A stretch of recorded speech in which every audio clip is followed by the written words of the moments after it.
All right then, bruv. All right, you want to do a quick intro of episode 1? Welcome to it. Well, what are we calling this? I guess this is Two Guys No Garage, the first one, the seminal one. This is where it all starts. The inaugural.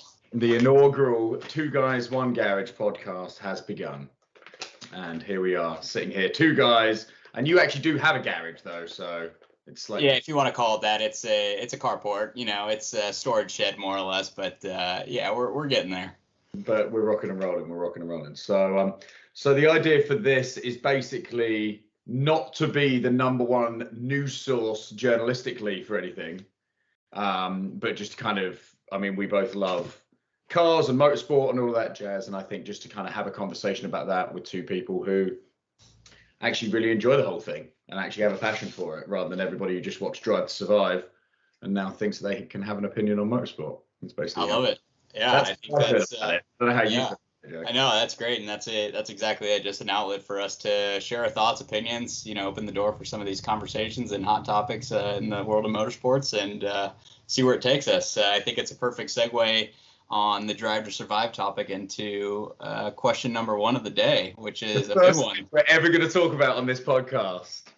Yes, is Max Verstappen the GOAT? Is he the greatest of all time? Yeah, you sent me these.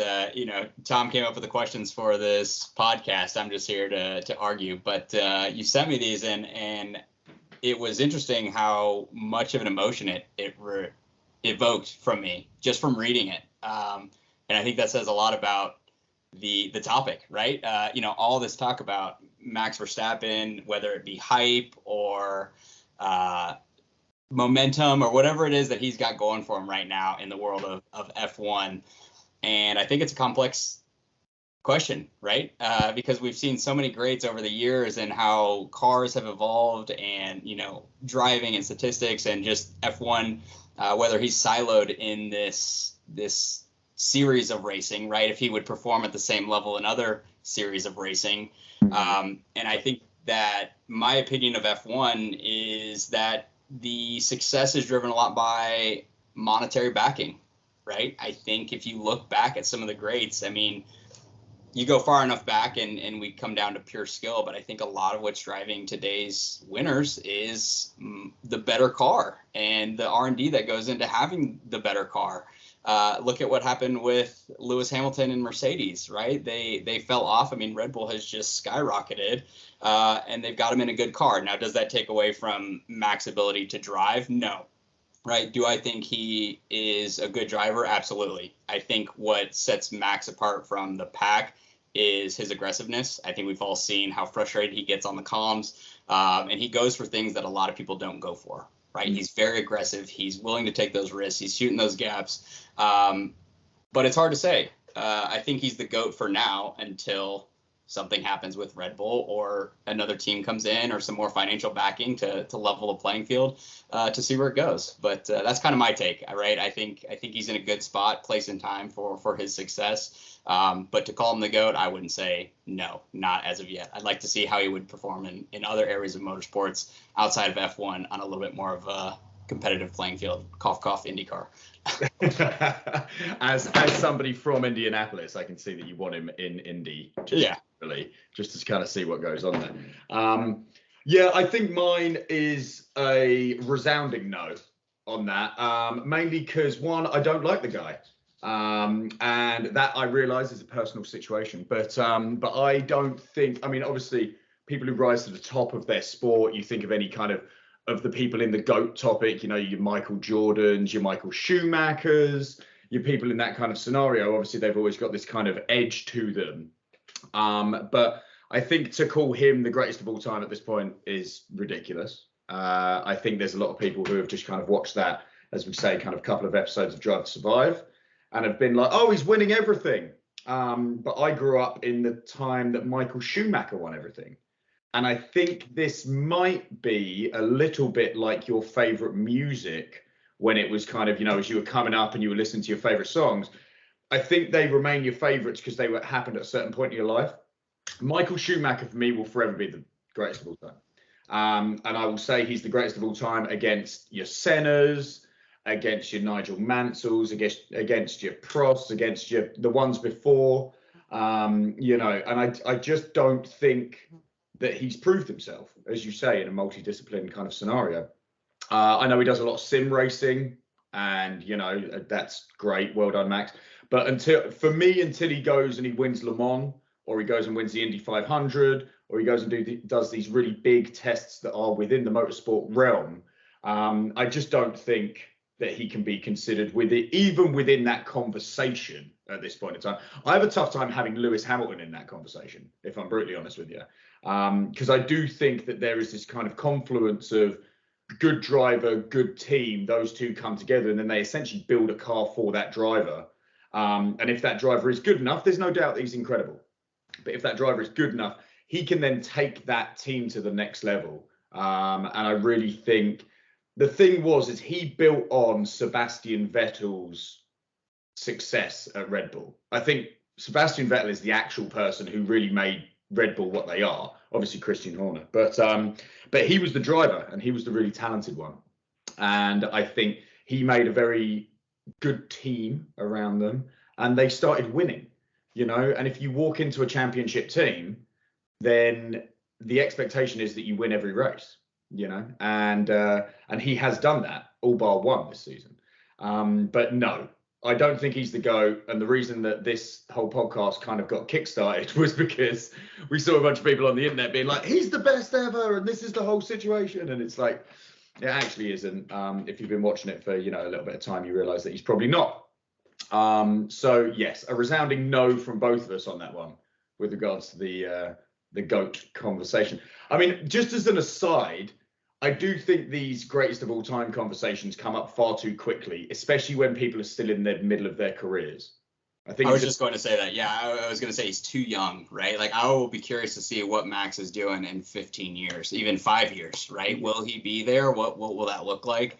What the state of the world will be in racing for Max, right? Is he going to move on? Is he going to stay there? Where do you go from that? Where do you go from being, what is he going to be? Like Lewis is 8-time world champion. Where do you go? I guess now you go into my favorite, you go into endurance racing and the beauty of the sports cars that are going in there and the prototype cars and things like that. And I think that still holds a lot of challenge for them. But if he were to, do 5 world championships, hang his helmet up and go, thank you very much, I'm off. I mean, could you blame him? I don't know. At that point, I'd want to see him in a Le Mans car. You'd want to see him in an Indy car, and that's really kind of how I feel about it. So, yeah, and I think there's merit to both of those, right? People draw so many comparisons between IndyCar and F1, and I actually think IndyCar is much more closer to an endurance race, just because of the lengths of the races that they run compared to F1. I mean, we're talking about your average F1 race is what? An hour and 30. 2 hours. I think they actually have a time limit on them. Where they're like, hey, if it goes over 2.5 hours, you can't. That's it, boys. Whereas the average IndyCar is 2.5 plus, right? You're not going to find these short races, and I think that's where we'd really see the test of Max come into play, is his ability to remain calm, cool, and collected on a competitive field, right? I think Max loses his temper so quickly, but the races are so short that based on his pole position and his ability to get out front early and maintain that lead is what contributes to a lot of his success. Now, you throw a wrench in that and you double the laps or double the time of distance raced, and some more pit stops, some more yellows. What does that do to Max and his ability to hold on to that and be consistent in that leadership spot? Well, and it brings up an interesting point because obviously to a casual, if you will, if you stood an F1 car and an Indy car next to each other, they would go, they're the same car. They're basically the same. They're open wheel. They've got big fins. They've got bright liveries. They make lots of noise and they go around circuits fast. But they are incredibly different things. And I think the point that you bring up with regards to it being an endurance scenario, you aren't just going out there, chucking in a bunch of laps and, kind of there's so much to manage in an IndyCar race. And I suppose off of the back of that in a NASCAR race to a lesser extent, that is very difficult to see for a casual motorsport fan. where they just go around in circles and it's just not that interesting. But as far as driver skill and the ability, I think in IndyCar, you're so close to each other for so much of the race. And we often talk about F1 not having enough overtakes and people, it's a procession, this whole race, and people are just kind of doing nothing. Essentially, they're just driving, which is incredibly difficult to do, just to keep the thing on the track. But I think the IndyCar side of things, you are dealing with the very extreme limits of what people want to do in a car. And it would be interesting to see in that pressure cooker, is he as flawless? Is he able to just, keep banging in lap times within 1% of each other?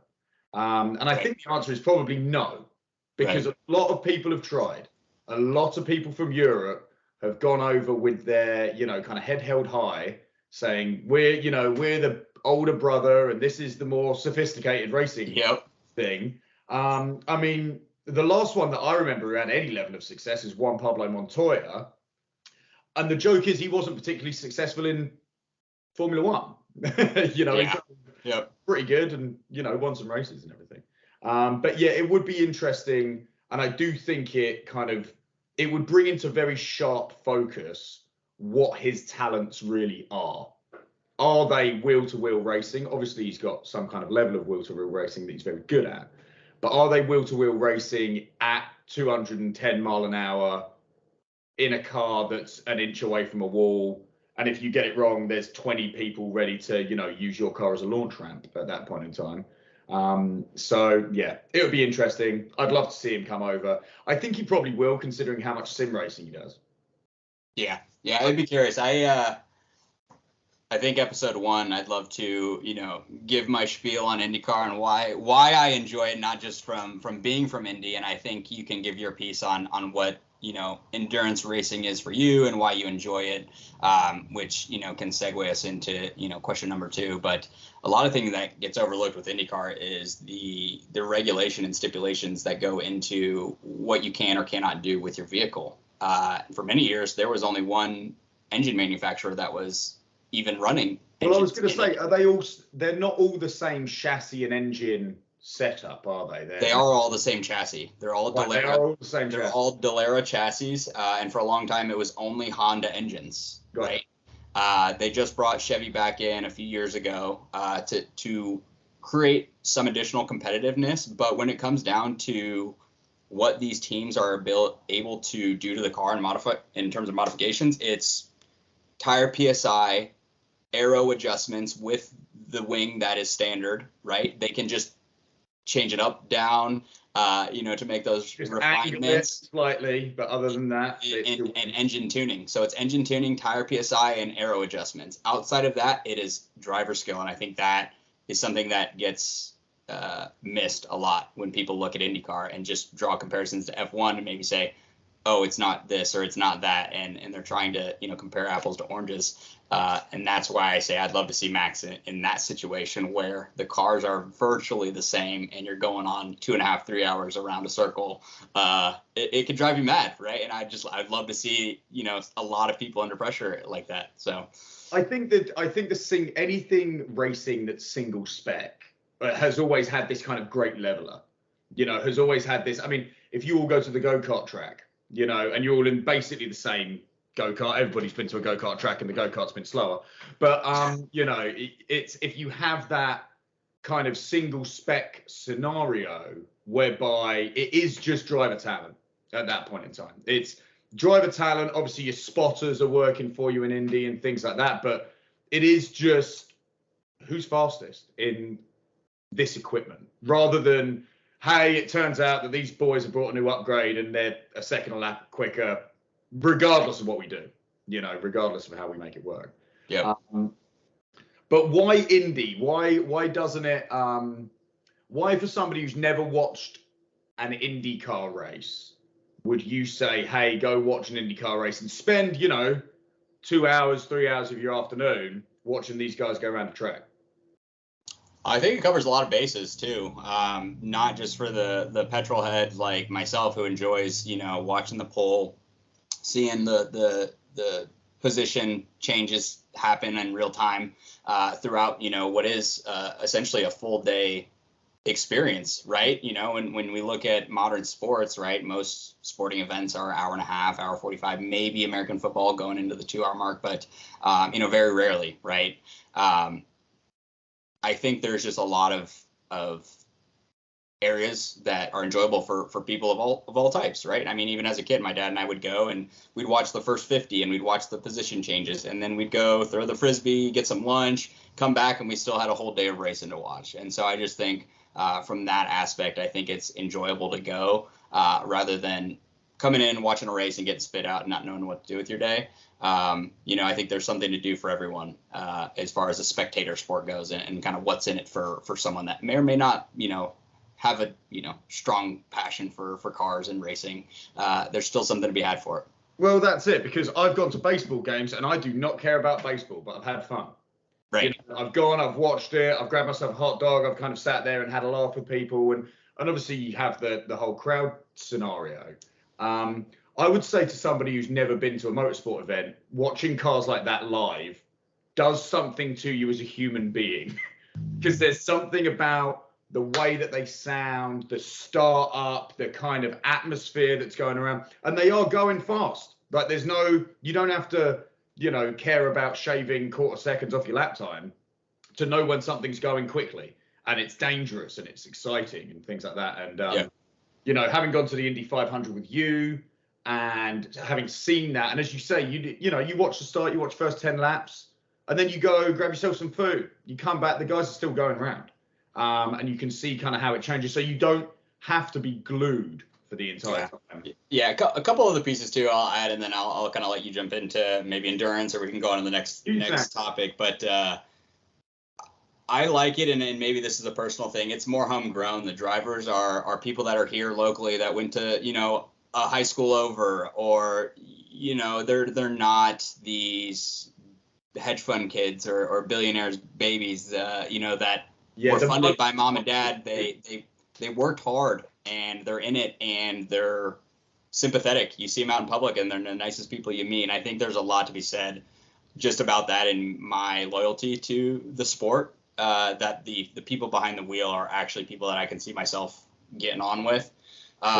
On top of that too, I mean, you look at F1, how hard it is to follow physically if you wanted to go watch multiple races in a year, right? How are you going to watch a race, in Europe and then fly to Saudi Arabia and go watch it? You can't. I mean, unless you're, again, in that club. And I think, having the races here locally, I can go to one in Indy. I can drive over to Mid-Ohio, just a state over. I could go up to Detroit, and I can see multiple races, and I can see how the dynamic changes within a very short drive from me. And, just here locally in the United States, I think there's a lot to be gained from that aspect of it as well.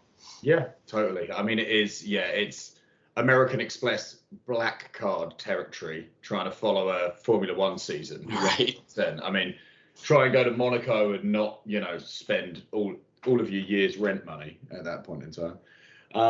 So yeah, I mean, Indy's great. I've been getting kind of more and more into it as I've been exposed more to it. But got a lot of time for it. And I didn't realize that Honda were the only engine supplier, because that seems crazy, as like Indy being, for me, a quintessentially American Cup series, essentially. Yeah. It's kind of crazy that they let Honda just kind of go, hey, we're making the engines, this is what's going on. And Ford and Chevy didn't want to kind of have a conversation about that. Yeah. Who else to make a 12,000 RPM small motor, right? I guess that's kind of their lane, Honda. This is, yes. Having been lucky enough to own and operate one of their Honda S2000s, I can tell you that they build an incredible engine. And so, yeah, I can see how that would work. I don't think Ford has an engine that revs to 12,500 RPM, let alone, I don't know what's in their GTs. 5.5. That's solid. That's 5.5. 5.5. Yeah. They're like, good. That's 5.5 is good at that point in time. It'll buff. So I suppose this kind of brings us on nicely, if you will, about, because this is the first episode, I guess we kind of want to figure out the people who are listening, I suppose, would like to figure out at some point in time, why cars? Do you know what I mean? Why isn't it NFL? Why isn't it ice climbing? Why isn't it, any of the million things that you could have picked with regards to a hobby? Why cars? What is it about this whole scenario that kind of makes you tick and makes you be interested in it?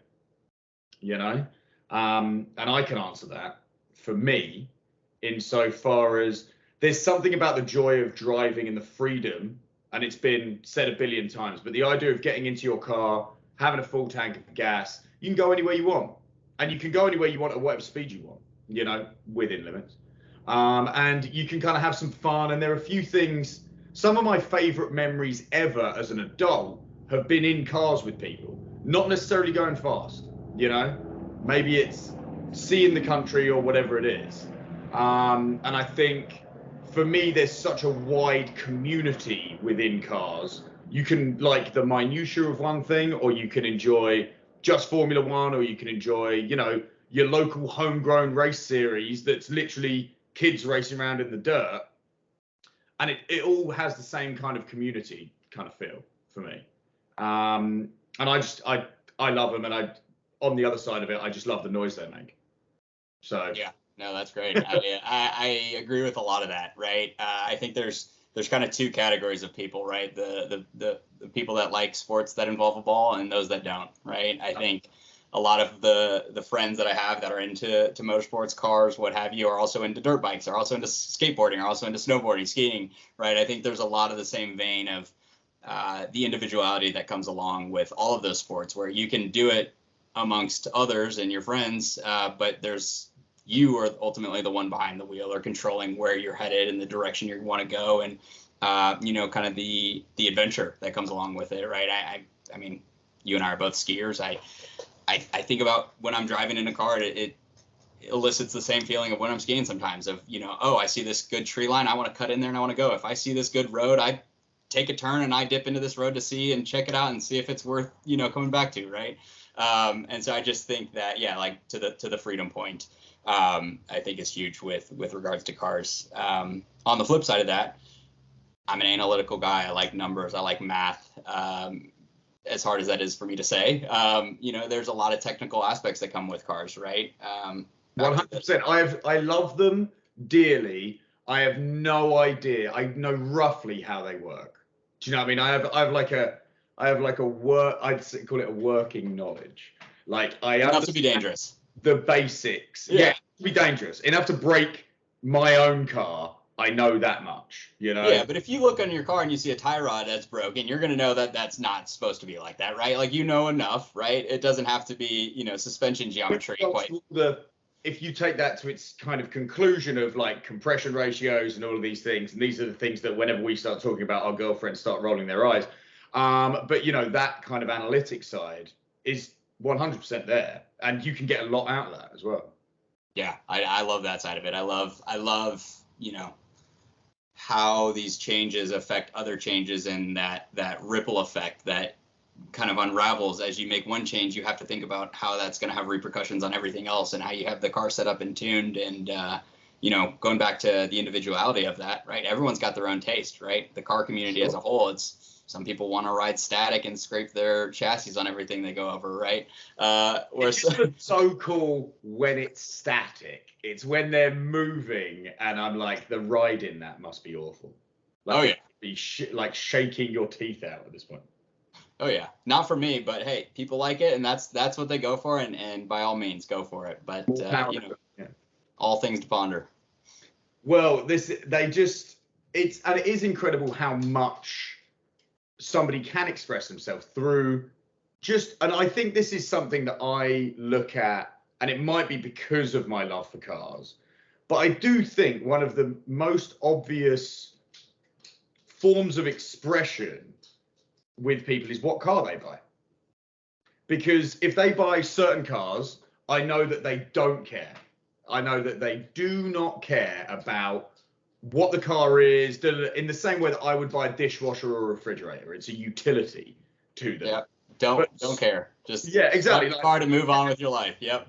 It starts, it goes along, it has a seat and a radio, and it heats me up, and off I go. Do you know what I mean? I hate it. nails on a chalkboard. It gets me from A to B. Yeah, it gets me from A That's to B.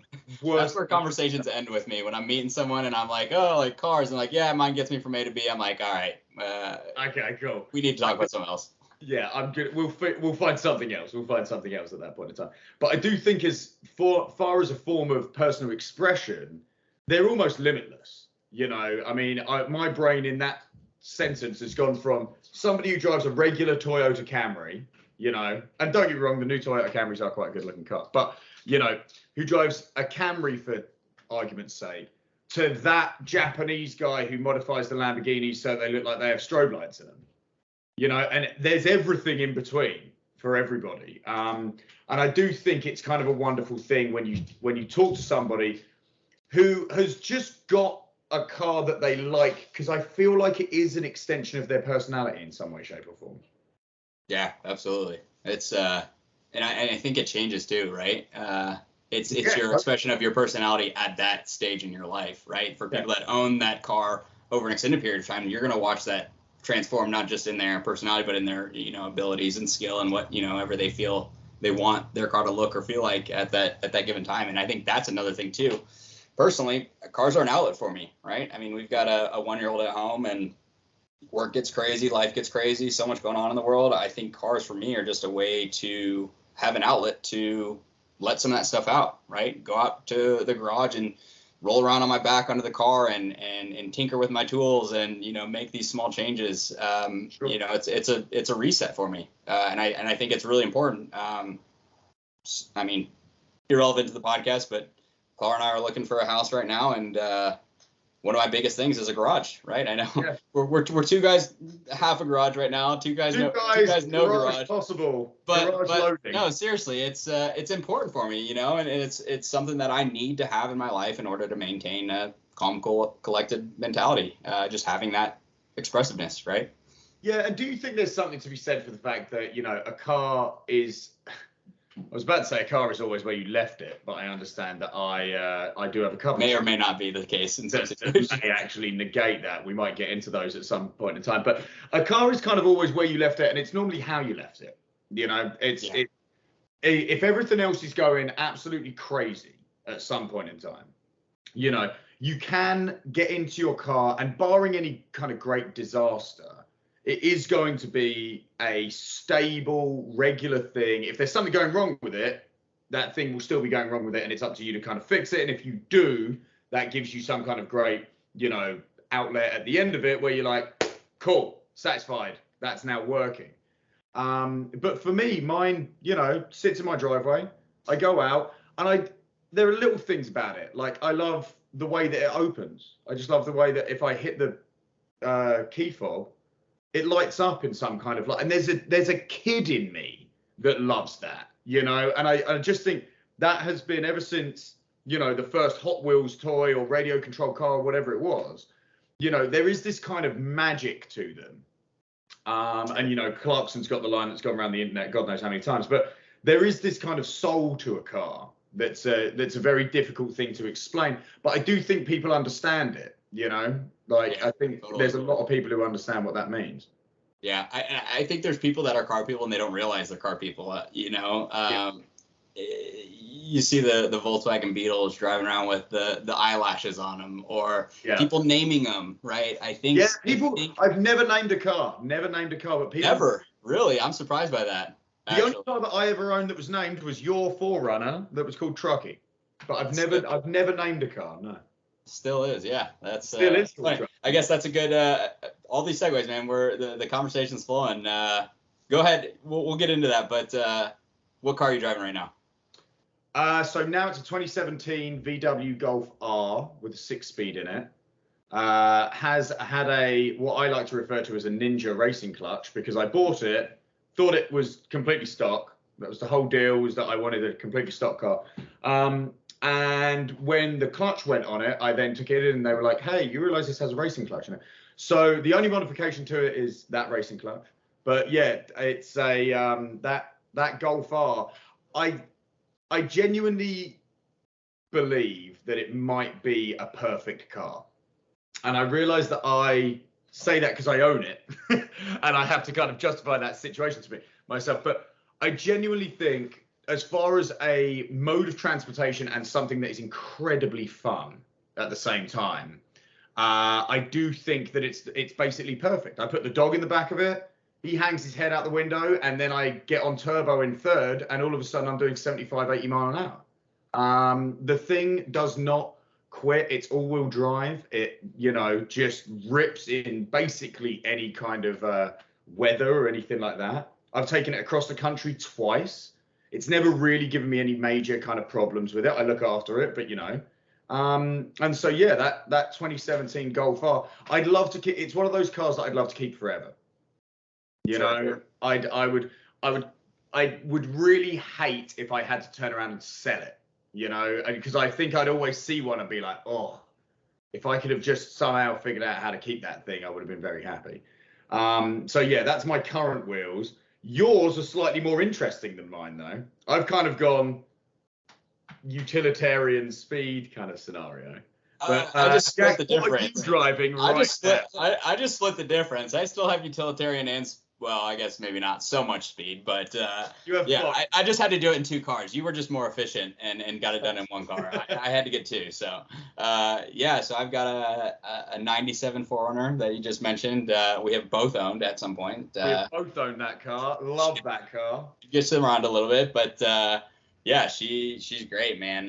Dad bought it from the neighbor who was their kid's high school car, and they were moving, didn't want to take it with them, picked it up for an easy 2K and drove it all the way out to California. It's been in ditches, it's been out of ditches. There were some incredible photos. Once we figure out how to edit this podcast, we'll get photos. We'll get photo documentation. It'll be in here, but it won't quit, man.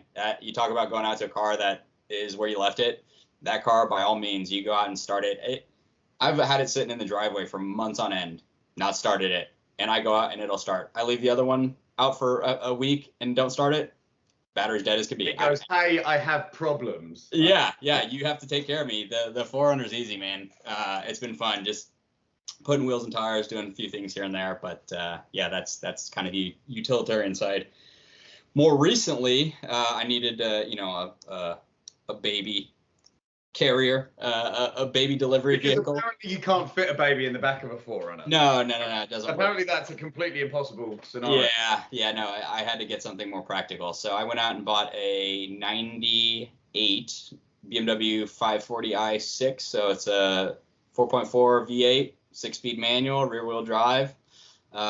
It's been tinkered with by more hands than I care to admit. I'm working to undo all of that, but your big job is undoing the tinkering at this point. I'm undoing the tinkering with my tinkering. So however you wanna slice it, it's been fun, but just another thing for me to work on. It gives me joy when I drive. It does something entirely different than the 4Runner. As far as emotions are concerned, and I like being able to have that option. I think I'm a 2+ car kind of guy if I can manage it. If I had somewhere to put them all, and I had and credit cards didn't exist that I had to pay off, I would totally be quite happy to be a 2-car guy. But I mean, how do you find it jumping into one out of the other? Because also you got the missus, and she has like kind of a very nice car insofar as like to get everywhere, and how do you find jumping out of the 4Runner into the BMW or into the 4Runner from the BMW? Do you find like there are certain things that you do and you're like, oh, not in this car? Like you're like, no, I don't actually get away with that in this car.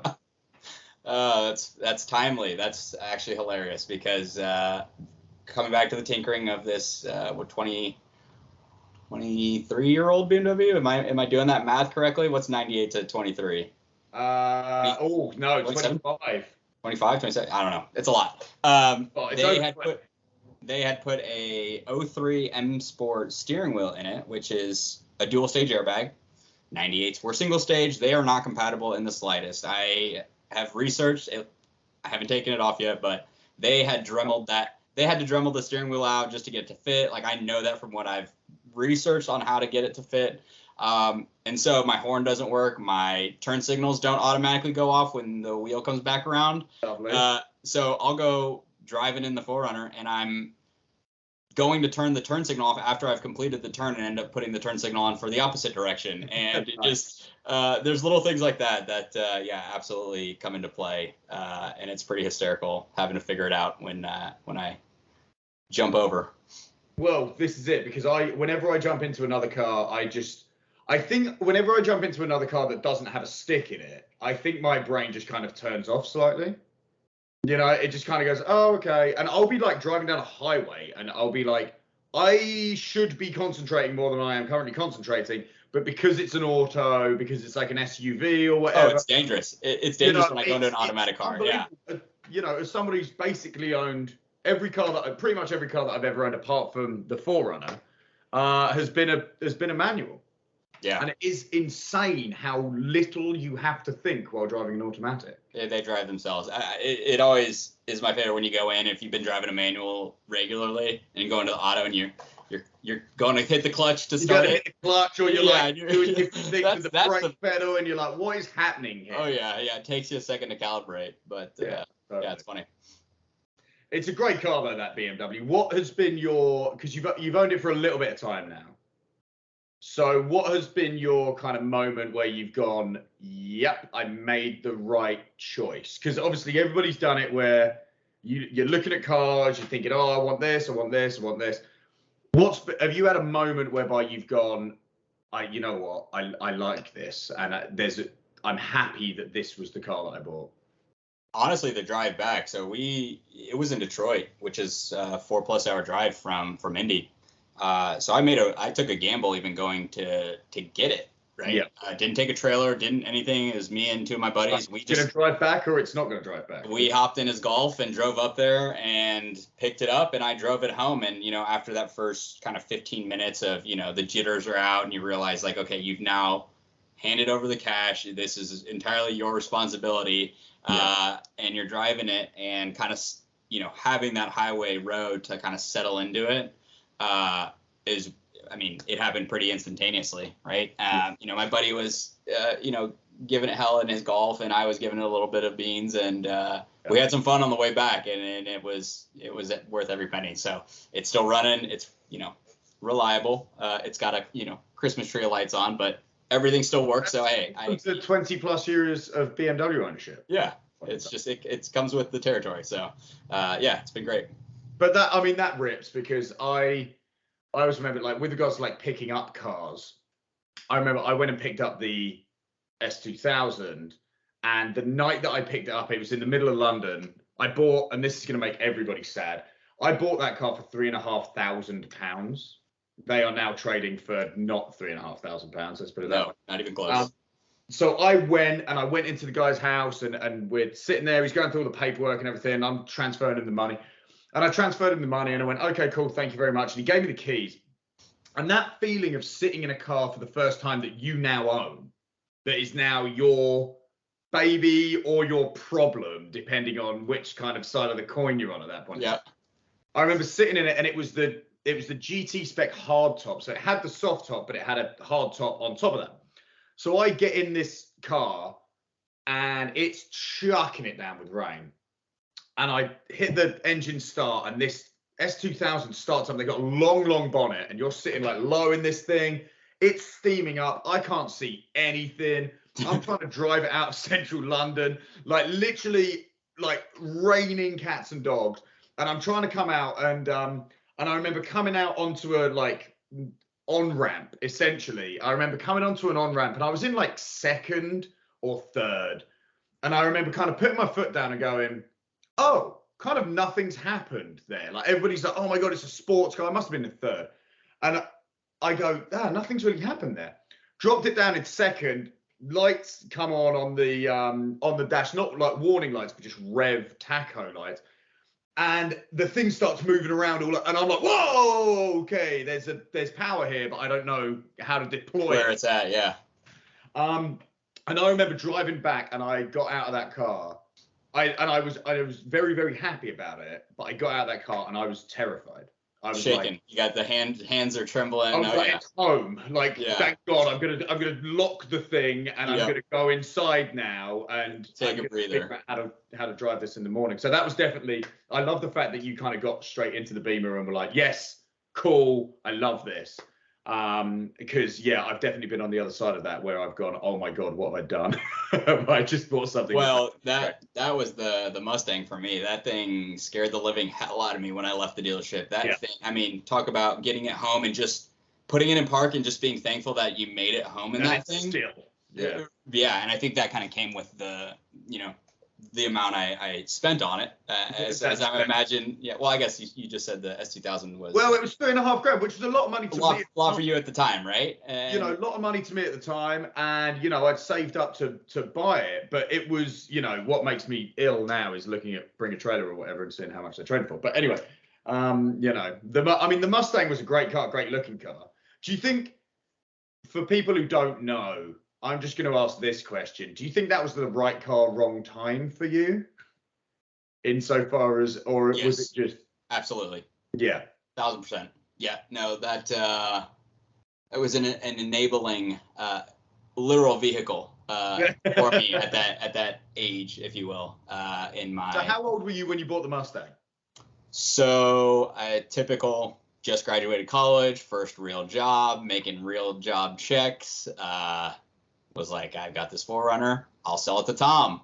Yeah, and I'll have a down payment for a Mustang. I enabled your Mustang. Yeah, so well, sell you the 4Runner, use that as a down payment on a Mustang, and just went buck wild with it. So yeah, it was absolutely the wrong time. What was the license plate on the Mustang? It was SKRRR, or yeah. Yeah, that was funny when I put it into a tree and all the neighbors were out pointing at the license plate with my. One of my favorite photographs ever is not because the Mustang's crashed, but the Mustang's in the tree and you can just read the license plate "Skur," and it's one of those where occasionally you want subtitles in real life, and occasionally it was a meme. It was a meme. Oh yeah. Yeah, like 100%. But what was that? So that's a 5-liter V8, whole bunch of power, 6-speed, 435 horse to the rear wheels. Yeah, it's stupid power. It was fun, man. It was a great car. The only reason I bought it, I never thought I'd buy a Mustang outside of like a classic. They switched over for that S550 chassis to independent rear suspension. So, I mean, it was much more of a versatile circuit track car than a straight line car, which I can attest to. I mean, that car moved. It was, correctly.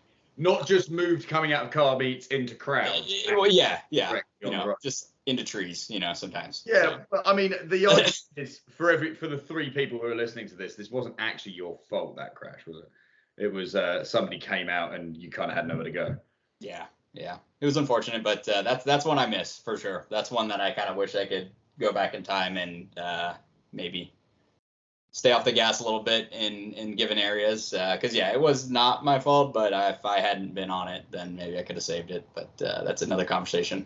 It's always the way. We'll do one on greatest cars we've ever crashed and greatest crashes that we've been involved in. I've never actually. I was having this conversation with somebody the other day, not to kind of get into the weeds on this, but I was like, when do you consider it like you've really crashed a car? And I was like, you've got to total it. Like you've got to total the car. If you haven't totaled the car, you've just kind of had a little bit of a fender bender kind of scenario. I was like, you haven't really crashed a car at that point in time. Like if you put it in a ditch and pull it out of a ditch, I think where does that stand? You crash it. I think more about body panels, right? Like beyond the paint. Right. Beyond the paint. If a paint job will fix it, or maybe a little bit of Bondo, I'm not talking about filling holes, but a little Bondo and paint will fix it. You didn't crash it. Yeah, that's fair. But if you've got to realign anything. Yes, yeah. If metal is bent, you crashed. That's kind of my take, I think. That was fun because I was trying to have this conversation with somebody and I was trying to convince them that I haven't crashed any cars. By this definition, then we've definitely both crashed some cars. And they listed off about 4 events that they had been party to and were like, you totally have. I was like, oh, okay, cool. Right.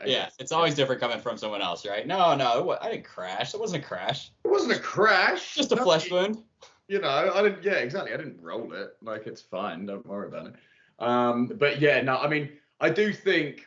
I mean, I suppose that kind of comes onto a, the right car, wrong time kind of conversation. because that S2000 was right car, wrong time for me, 100%. Yeah. I had zero ability to drive that car the way that it needed to be driven, but the car, and they are kind of spiky cars, and anything that you don't know how to drive is a spiky car. And so it's one of those things where if I could go back in time, if I had a car time machine, I think I'd bring back your Mustang and my S2000, and then we'd be ripping around, and probably about $50,000 to the good at this point in time. But Yeah, no kidding. I want to touch on one of the things you sent over for are we in the golden age of motorsports? I think it ties into our taste in cars, looking retroactively at cars we've had in the past and what cars are today, both at a just a price point for people to even get into cars that are fun now. And I guess what makes a car fun? Are we in the golden era of racing sports car for just the average day-to-day driver on the road? What does that look like? What's your take there? My take, so there's kind of two aspects of this. One is, are we in a golden age of cars that you can go and buy and kind of motoring?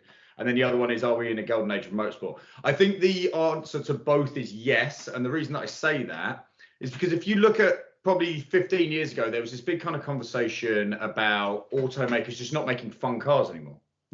Everything was a four-door. Everything was, MPGs and more family and higher up and stuff like that. And if you look at it now, you've got things like, the updated BRZ looks really good, like just as an aesthetic car. Obviously the Miata and everything is always ripping around. I think you've got a bunch of little options with regards to just civilian motoring. Is it great for people right now? Yes. The bigger meatier question here is, are we in a golden age of motorsport? And we'll silo Formula One for this moment in time, because Formula One is always its own animal. I think the answer is yes. And the reason that I say yes is because if you look at the endurance stage and you look at GT championships and you look at the cars that look like cars on the road, so not your Formula One, not your things that look like jet engines and things like that, your things that look like Audi R8s, that are Lamborghinis, that are Ferraris, that are all of this. You've got one incredible spec series for those race cars, and then you've got those series where they're all racing together. And you've got people who are multiple-time Formula One world champions, IndyCar champions, touring car champions, whatever it is. You even have Valentino Rossi on a couple of these grids, just ripping around and kind of giving it a go. And I think what's happening is, because I suppose everybody in the auto industry has now taken a view that, okay, someone's gonna tell us to stop making internal combustion cars at some point in time. Like, the unfortunate reality is someone somewhere is gonna say, okay, we're not selling any more of these. California have already got a law, the EU have already passed a thing. And so I think what we're seeing is people looking down the timeline and going, in 20 years maybe we don't get to. You think this is a last hurrah, get your foot in the door while you can type of situation? Like, there's an argument that people will do hydrogen cars and whatever, and that's a whole conversation for a different time. But with regards to right now, what that's bred about 5 or 6 major manufacturers, especially in my love, which is endurance racing, the ELMS and the WEC, the World Endurance Championship. We're seeing people come in en masse to that. And what it means is you have a bunch of people who are trying to answer the same question, but with very different working. And I think if you look through the history of motorsport, you see that the best times that have ever come out of motorsport are in those times where the regulations have allowed people to have a little bit of fun, but have still kind of kept everybody moving in a similar direction. And so right now you've got your Ferraris, your Audis, your Lamborghini are going to be there next year. You've got Porsche, you've got all of the hallmark names that I think can bring people in. But also the racing is really, really incredible. I've done this with people who come around my house, and anybody who comes around my house, if it's a Saturday or a Sunday, the NFL's not on, the motorsport is on. And it's a really good weekend if some endurance racing is on. And I've sat people down who have never watched it before, and I've got literally just watched 15 minutes of this. You can do whatever you want after. Watch 15 minutes of this race. and you've got multi-class racing, so you've got slower GT sports cars against these things that are basically as fast as Formula One cars. And they're lapping, they're overtaking, they're trying to do crazy moves that would never make any sense. In any other racing series, everybody would be like, this is completely nuts. Yeah, I love the traffic. Yeah, watch 15 minutes of a WEC event right now and tell me that it's not the most exciting motorsport that you've seen in a long, long time. And so I think, yes, Jack, in answer to your question, we are in a golden age. I do think it's one of those that we're going to look back on because the cars look cool as well. Mm-hmm. It's not that, oh, yeah, it's really good and Max Verstappen or whoever is, 0.5 ahead and da-da-da-da, like nobody cares, bore me off. Right, but it's watching it. Just if you don't know anything that's going on, you can watch that and you can go, this is incredibly interesting. This is like watching a car chase in a film or something. Yeah. So yes, my long-winded answer, but yes, we are in a golden age of motorsport as far as I'm concerned. Yeah, and I have to agree on the racing side. And I'm going to work backwards to the end user consumer side. Because I think technology has carried us a long way. I think there's a lot of love-hate with technology, as there always will be and always should be. A lot of manufacturers being able to jump in or looking at it and being able to say, we can do that, right? And you look at the Hyundais and the Kias and the Genesis and these iterations of these Korean and Honda and Asian car companies that have historically made kind of the budget entry-level vehicles for the A to B folks that are now putting out fantastic cars. And I'm looking on, and they're catching my eye on the road. I'm like, God, what was that? And I find out it's an Kia EV, right, or something that I typically would not have bid for. That I'm looking at, and I'm like, that is a fantastic looking machine, piece of car. And I was talking to my dad a while back, and he was purchasing a new car, and we were just talking about what's new, what's current, features, functions, manufacturer to manufacturer, just all everything that goes into buying a new vehicle. Well, with all the advancements in technology, car manufacturing is essentially the same across the world. Everyone's got robots that are doing it. So as far as like inconsistencies or cars being unreliable, that's not really a thing anymore. Cars aren't inherently unreliable unless, of course, they're an Audi, but that's, Audi. Shot five. We're going to get the engines in backwards or designing their engines backwards. Yeah, that's just Audi's. Yeah, someone's got to do it, right? But no, I think technology's driving, and I think about when I'm watching races and being able to see the digital numbers on the back of the cars that show what place they're in, or even just their number for the race, whatever it might be, and being able to track them on a map as they're going around. And I think technology plays a huge part into the motorsport side being the golden era of just the playing field being leveled and different manufacturers being able to join the game and make it fun to watch, right? Because we've got, going into the endurance thing, Cadillac and Ferrari and people that you would never. The car ever on startup is that Cadillac race car. Oh yeah, it's fantastic. The best thing, and on your technology side, not to jump all over you, but on your technology side, the EV side of things, which when it takes off from the pits and then it's gonna ruin it, kicks on. That's given us the best 3-second clip that's ever existed in motorsport. Is that Cadillac coming off a pit lane and just going boom as it starts up because it came off of the EV. It's incredible. It's fantastic. Yeah, love that. But that kind of brings me back to golden era of cars for the individual. And I tend to disagree on that piece. I'm a late 90s, early 2000s guy personally, and I'm slightly biased in the vehicles that I currently own. But, look at Porsche just coming off the 964 into the 993, and you've got the Supra Mark IV, and all these different things that are now timeless, almost exotics that came out of that era of cars, and the car manufacturers were still making manuals. Sure, the automatics are faster, and they've got all these attributes that make them better, and on paper, but as far as the consumer, I think there's a lot is lost on the technology, and we're moving towards an autopilot style of thinking with Teslas and these self-driving cars. And I think a lot of those in full or in part are being integrated into these modern vehicles where you've got lane assist and blind spot, and it kind of takes the driving out of driving. And that's something that I don't necessarily enjoy. I kind of want something that's digital, or not digital, analog. I look for a more analog experience, right? I want the car that doesn't have all the sensors and, features and things like that. So that's kind of sad for me to see.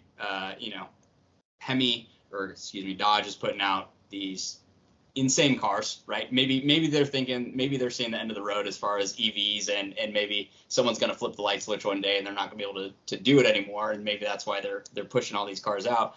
But they're putting down stupid power that we never would have thought was possible from a combustion engine stock from the factory. Anything over 500 brake horsepower when I was a kid was what we now would call hypercar territory. Yeah, absolutely. And now they're like, yeah, it just makes 700 on pump gas, go nuts. Yeah. Okay. It's crazy. And I just wish that some of those were in manuals or spec'd out different and things like that. But it's almost as if it's the one thing that they've sort of retained from that driver era that was the past, is high horsepower or, high torque, whatever it might be, to retain some of that essence of driving the car and putting some excitement behind it. Not having to comply with automatic and regulations and, all these other things. So, well, I think these two things with regards to the incredible advances in motorsport and with regards to civilian cars, I think those two things come together. And I do think that we kind of peaked maybe about 5 years ago, where everybody wanted the car with the fastest lap time around the Nürburgring. Everybody wanted a da-da-da-da-da-da. And I think this is where, because there are a lot of people who are now making manuals, but I think the thing with a manual, and I feel this in the Golf, and I'm not trying to say that thing is the fastest thing in the history of the world by any stretch of the imagination, but if that thing was any quicker through its gearing, I would want an automatic, because you wouldn't be able to keep up. Busy all of a sudden. Yeah. And once you put 6, 7, 8, 900 horsepower into a car, the consequences of you missing a shift and like just creaming every gearbox is able to take that amount of power. And two, just the busyness of the actual act. I've never driven anything. I've driven like Murcielago, and I've driven some Ferraris and things like that, but never like at, absolute DEFCON 5. But I do think there comes a point, and I think Porsche's kind of shown this, there comes a point whereby you need to do this because you need both hands on a steering wheel. I was just gonna ask. I know we were having a conversation kind of about this, not intentionally, about where that cutoff is between when the manual is the preferred option versus when paddles are actually the superior option for that platform. I think south of 500 brake, a manual makes sense, because there's an argument that you can drive that car slow and still have fun, right?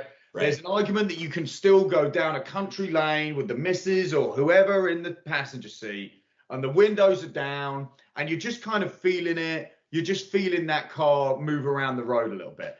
I think once you start hunting for lap times and you start doing all of the motorsport stuff, I do think there's obviously a joy to I always call it Tiptronic. That was just because that's what Porsche called it. What came out, yeah. So that's just paddle shift, whatever you want to call it. But I do think that there comes a point whereby you just can't actually shift as well as a computer, and I hate to say that, but like there's so many things that are going on at these really higher ranges that you have to juggle. I mean, I can't imagine trying to change down from fourth to third while braking in something with 800 brake horsepower and trying to like rev match, heel toe that thing in, because if I get it wrong, either the wheels are spinning me forward into the corner and off the road, or something's locking up, and there's a lot going on there for me. So I think south of 500 manual all the way, north of 500, just give me a box. Yeah, I think it comes down to driving style and habit too. Like what are you going for, right? Are you? No one's out here race. I mean, people are, but you take a classic Porsche, they're not fast by but they're joyous. They're joyous. But they're the perfect example of a car that should be a manual. But you step into these modern Ferraris, Lamborghinis, like obviously those have to be paddle shifted. Yeah. So 360 Modena or Spider paddles. No, or gated. It's a Ferrari, so I always want a gated Ferrari shifter. Okay. That's my caveat to that stuff. Like, so then the F430, does that where paddles come in?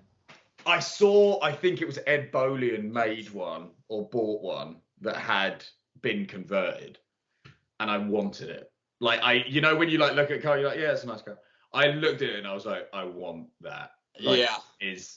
It was in like carbon gray or something, and it was like, you're in dream car territory. But I was like, wow. I think but again, you're right with the feel, because the reason is I want to hear that clack clack as it goes down through the gears and through that gated shifter.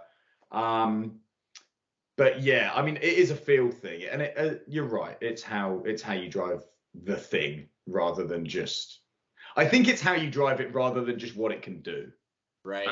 And obviously there's a million different types of car guys, and girls. But I think the situation is there are people who are just interested in how fast is it, how quickly will it go around X, how many G's can I pull, da da da da. Like, these things matter.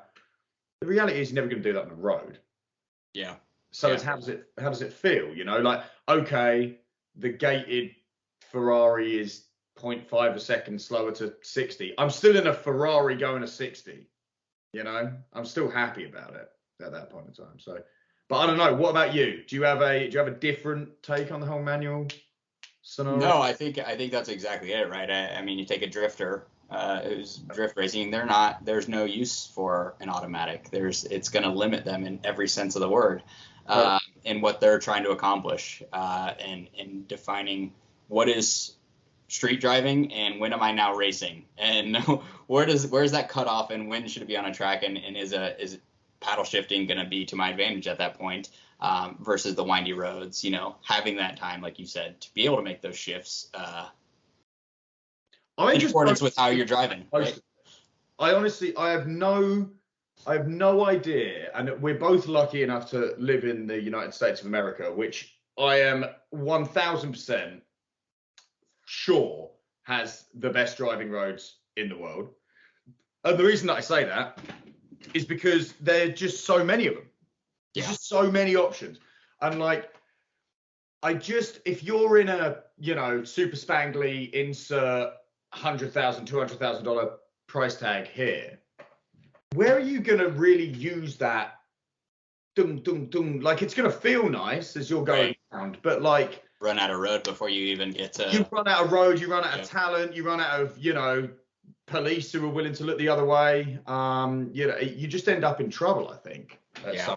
But that might be me convincing myself that I don't need a car with paddle shift. Yeah. Well, okay. With that being said, I mean, I think to cap off episode 1, the question that always gets asked is, if you could only have one, and why? What? And my answer changes daily. So if you haven't had time to think about it, don't worry. No, my immediate response to that is Porsche Carrera GT. Just because it is, because it's not a 911, but you've got all of the Porsche kind of gubbins and technology and all that. I think it's a car that is aging so well. It is a manual, and it has a walnut gear knob, and it has one of the greatest engines ever. It has a wing that comes up and down. It's got all of the theatre while still being calm enough visually to not immediately get you pulled over and chased by absolutely everybody. So Carrera GT for me is the front runner at this point in time. What about you? Yeah. I always try to convince myself that I want an F40, which, don't get me wrong. I do. But I always try to tell myself, like, that's the one, and I think that's because it's the one for a lot of people. And, I look at a Pagani or Koenigsegg Regera and some of these, like, super exotic, high-end, impossible to get or even see type vehicles. But I always come back to one. And it perfectly encapsulates everything we just talked about, and it's a 964 turbo. Fair. Black 964 turbo, black on black on black, because if I had an F40 or if I had a Carrera GT, it's going to sit in the garage for 99% of the year, and I may or may not put a few thousand miles on it. I could give two about driving the 964. I would be in it every single day for as long as I could possibly be driving it. And it may not be the fastest. It may not be the coolest. People may not even know what it is on the road. And I think I like a lot of that, of just me knowing what it is and me getting into it and enjoying it for myself. You know, and I want to like these purple Lamborghinis and, you know, all these crazy cars that are out there. But yeah, I always come back to that one. So I think I think you bring up a good point of what one do you want to live with? You know, because there's always hey, what would you, if you had all the money in the world, what would you go buy? And everybody immediately, like me, moron, goes, hey, I would buy this incredibly shiny thing. And as you say, like, okay, cool. When are you going to drive it? Yeah, go get an FXXK that has to stay at the track. That Ferrari have to deliver to you and tell you when you can turn it. You can't leave the track. Yeah, which is completely ridiculous. But yeah, I mean, yeah, you bring up a good point there. But if we could go down this rabbit hole for hours, but we've done an hour and 6 on the first episode of Two Guys No Garage, or Two Guys Half a Garage, or Two Guys No Garage if you're American. But gosh, yeah, sorry. But yeah, so I think, you know, as far as the first episode goes, that probably rips pretty hard. Yeah, love it. If you guys liked it, want to tune in, please keep listening. Maybe one day we'll have a garage, as Tom says. Maybe one day. That's the goal. But yeah, this has been great. Looking forward to putting out at least a couple episodes a week, hopefully. Yeah. Seeing where this takes us. Yeah, the idea is Monday or Tuesdays and Saturdays. We're gonna release these. We'll figure that out. We're gonna figure that TBD out. on that piece. Yeah. TBD. All right, nice. Well, there you go. Yes, as we say, thank you very much for listening, and we hope to see you on the next one. Cheers. Bye.